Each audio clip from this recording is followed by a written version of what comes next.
এই এখানে চেয়ার ৩০০-র উপরে আছে।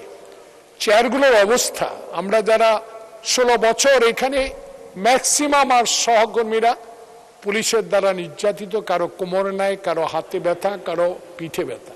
এই চেয়ারগুলো বসা, পিছনে গ্যাপ প্রায় ৩ ইঞ্চি।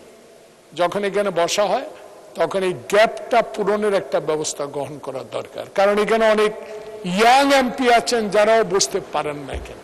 আর এই চেয়ারগুলোর ওজন দেখেন, এটা করা হয়েছিল আমি জানি, আমি যখন 1991 সালে প্রথম মাননীয় দেশনেত্রী বেগম খালেদা জিয়ার শাসনামলে আপনার সাথে এমপি হয়েছিলাম, এই চেয়ারগুলোর সম্বন্ধে তখন প্রশ্ন করা হয়েছিল, রেকর্ড খুঁজলে আপনি পাবেন।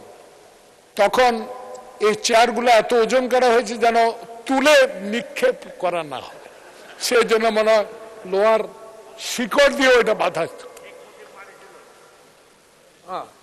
যাক, সেটা ইতিহাস আমার চেয়ে আমার বিজ্ঞ স্পিকার মহোদয় আরো বেশি জানে। তো এই চেয়ারগুলো এত ওজন, একটু আগে মাননীয় স্বরাষ্ট্রমন্ত্রী যখন ঢুকলেন, দেখেন পিছনে পিন, দেখেন সব হাত কেটে ফেলেছে, ধরা যায় না। দেখেন এই চেয়ারগুলো, এই যে সব পিনগুলো ওপেন, প্রত্যেক এমপির হাত কাটা যাচ্ছে, এগুলা নিয়ে একটু দেখার দরকার।